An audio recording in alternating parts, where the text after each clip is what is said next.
By 2010, South Korea had a GDP of $30,000 and Nigeria had 2,500. And what made the difference? It was single-minded determination to invest in education and in development. And that is what we need to do. How do we get the money? It brings me to the question of the question. Thank you, Tokumbo. Thank you. Thank you for your contribution. Chief Sergeant Awuse.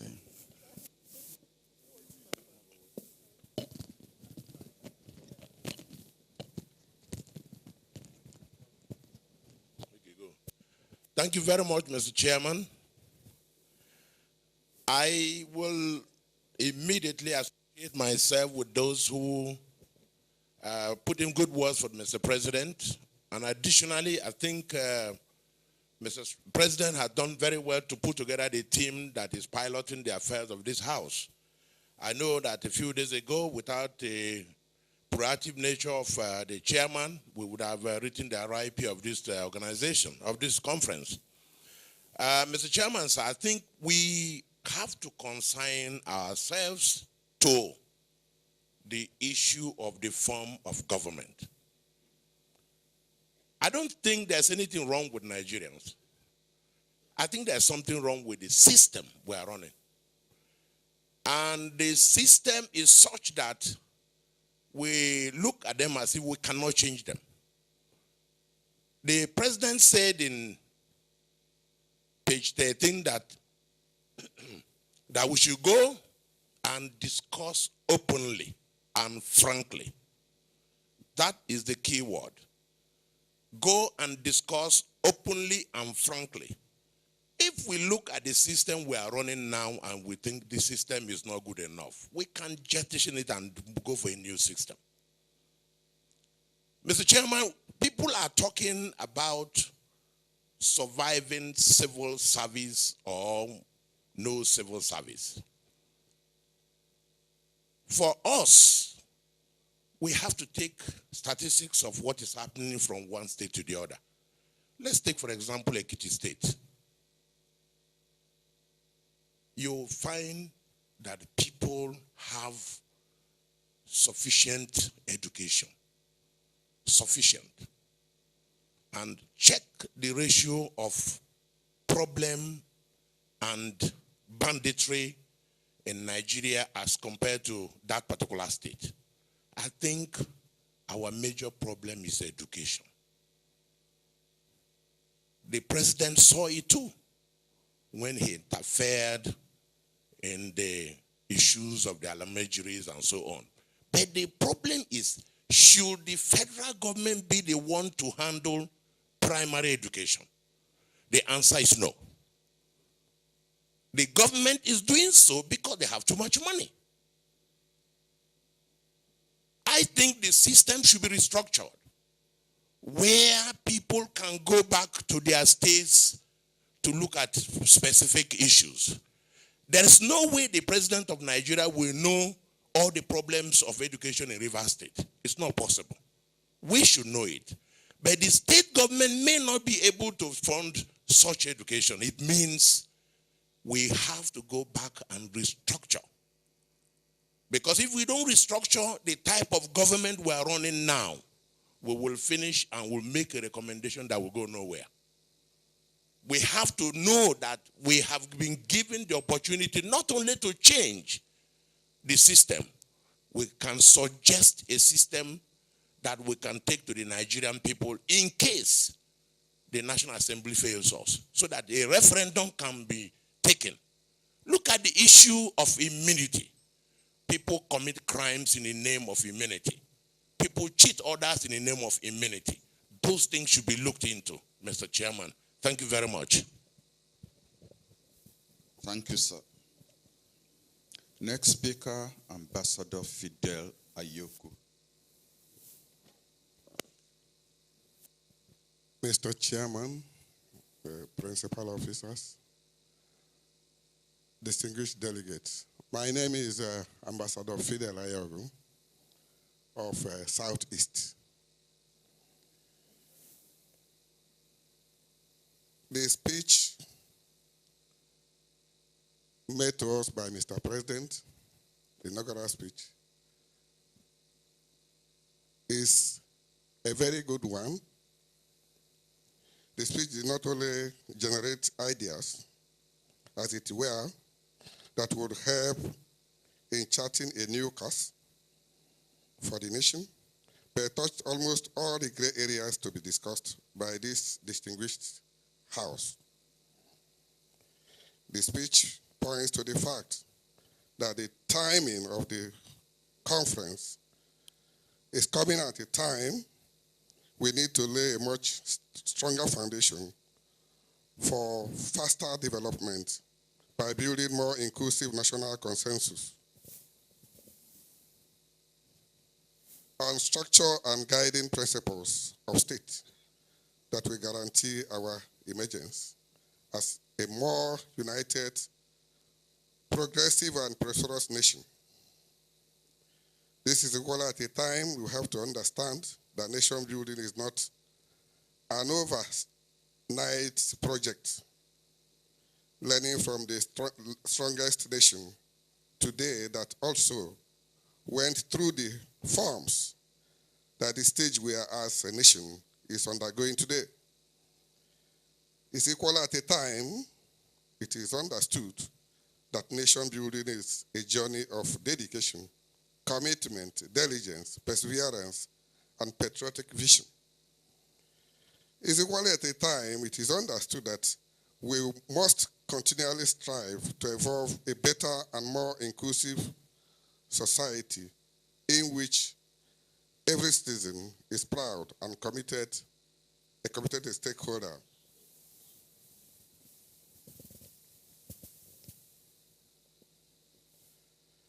We cannot continue to prefer yesterday's solution to today's problems. The president equally made us to see how we can table our thoughts and find solutions to the gray areas that are confronting the nation right now. And I want to mention specifically the problem of indigenship and settlers. In some other countries where we are borrowing this, or we seem to be borrowing the democracy or the system we are running, like in the United States of America, the two sons of Bush contested governor in 2 states all at a time. And that shows that they are not from those states that they contested election at that particular time, and they were governors of those states. The reason is that in Nigeria today, the president said we should go and look at it, that Nigeria is a place where in any part that a Nigerian finds himself, him or herself, he will feel that that place is a home. But that is not what we are having today. I don't find myself in every part of the country as a home. The reason is that we have the settlers and we have the indigenes. And the problem in every part of the country is known to us. What happens to them? What the problems we are having in every state now is about the settlers and indigenes. What about a situation where you don't have the settlers? Where after 5 years, and you are in a part of Nigeria, and you are paying your tax and you are doing everything, you are seen as a part and parcel of that place, and you are a part of that community.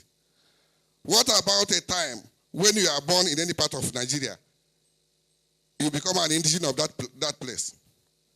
So that is one of the problems we are having, and maybe when we look at it in future deliberations, we know what to do.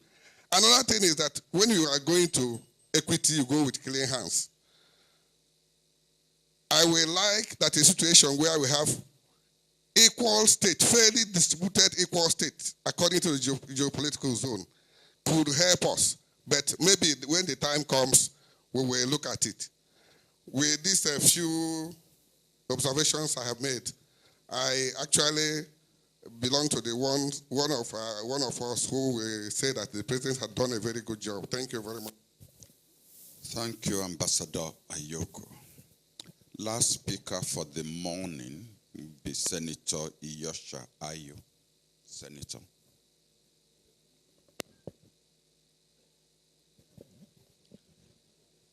Thank you, Mr. Chairman. Fellow delegates, I am Iyosha Ayu. I come from the North Central. I stand not to praise nor to vilify the president's speech, but I think it is a speech of a leader who is deeply worried about his country, the direction it is going. He's worried about our unity or disunity, worried about our democracy, and worried about our level of development. And it is a speech of great expectations. On page 19, he says he expects us to serve as a turning point for positive development of the country. The whole country expects a lot from us gathered here because most of us here really are people who have either served or have capacity to make serious contribution on the way forward for Nigeria. However,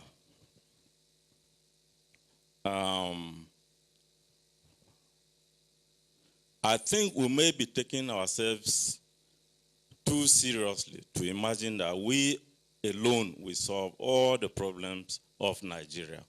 Because I've heard some people say we will rewrite the constitution of Nigeria. I don't think we have such capacity to rewrite the constitution of Nigeria. We can only make recommendations on the way forward. In other words, we are going to have a report which will be considered by people who also have a responsibility for the way forward. I think most of the recommendations we'll be putting forward, some have been recommended either as policy or as issues for legislation. And I think that the people who should have executed this are either predecessors of Mr. President or currently the President himself or the National Assembly. And in spite of this, many of the things which should have been done at the time they should be done have not been done. And hence, we are here today. Most of the issues of the economy, which many have alluded to today, could have been handled better, but they were not done. Our iron and steel industry is dead. Textiles are dead. We're importing sugar, which we should not be importing because the report is there that we have 11 sites for sugar production in Nigeria. Nothing that we have done. Hence, since the economy is not expanding, we have enormous unemployment problem, generating a lot of conflict. Governments should have been able to tackle the issue of desertification and not allowing an outdated system of migration of herdsmen to continue. Hence, it is creating a lot of conflict. I believe there are issues we will tackle in this conference, we will make recommendations, but the sole responsibility of turning the conflict and the country around is not on us. It is a joint responsibility, and we should make it clear to both the President and other stakeholders in the country. Thank you very much. Thank you, distinguished Senator. I will now return the microphone to Milord, the Chairman. Milord.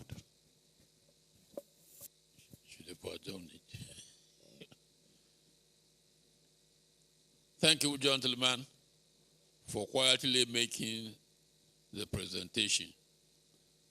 I think this is the time for our break.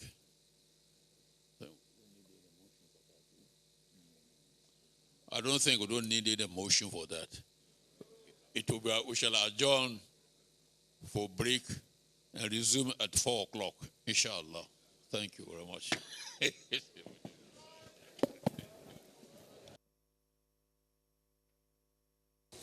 Well, thank you so much for staying with us. It's been 4 hours of deliberations by delegates at the national conference here in Abuja, where they've had 4 hours today to deliberate on the 27-page speech of President Goodluck Jonathan. And at every turn, delegates have taken their time to deal with the issues that were raised by Mr. President. And in fact, what we have seen is that delegates have used or seized the opportunity of deliberation on the President's speech to highlight what they consider to be the major issues, the major challenges and the problems confronting Nigeria as a country. For instance, some delegates who spoke earlier today have said that the conference should call up reports of previous conferences and indeed reports that were put together by such eminent personalities as the late Chief Tony Inaugural, Rotimi Williams, and Professor Awuse for consideration by this Confab. In fact, some other delegates have asked that Nigeria's differences should not be papered over, but should be discussed in depth by delegates at this conference as a way of understanding the problems of Nigeria and understanding the various ethnic, religious, and other interest groups in Nigeria, so that that better understanding would ultimately move Nigeria forward. The former Information Minister, Professor Dora Koinle, for instance, says that it is the responsibility of those who are at this conference, particularly the elderly delegates to this conference, to plant trees that will provide shade for the younger generation and for generations unborn in Nigeria. And that, she says, is what will mark out these generations from the other generations, either before or after it. And we have also seen delegates talk about system failures, we have institutional failures, and how to regenerate those institutions and those systems in order to build a better Nigeria. And Professor Jubril Aminu, a distinguished senator, former senator of the Federal Republic of Nigeria, is hoping that this conference will be the last that Nigeria would be convening. After 100 years of existence, he's hoping that this will be the last conference that Nigeria will convene to look at what have been described as the problems and challenges of the Nigerian state. Well, that hope is, some delegates have said here, is neither here nor there, but it is left for these delegates and for this conference to achieve the goals set for it and ensure that Nigeria is put on the global map on a positive note and not on a negative spot. And that Nigeria would, at the end of it all, be measuring up with countries like Singapore, countries like Malaysia, and those other countries that have found their foot, that have found their rhythm, and are today world-class countries that can boast of what it is that makes a country what its name. Well, for now, we will be rounding up our coverage of the conference. As the conference has reason to go for a 2-hour break, we will be back here at 3 p.m. Nigerian time to give you more in-depth analysis and a roundup of what has been at the conference this Tuesday. I am Imoni Amarere. Join us again at 3 p.m. Nigerian time when we bring you Today at the Conference. And this will be on both of our terrestrial and direct-to-home platforms. That's talking about AIT on the terrestrial platform and AIT News, channel 101 on the DASAT platform. Join us then.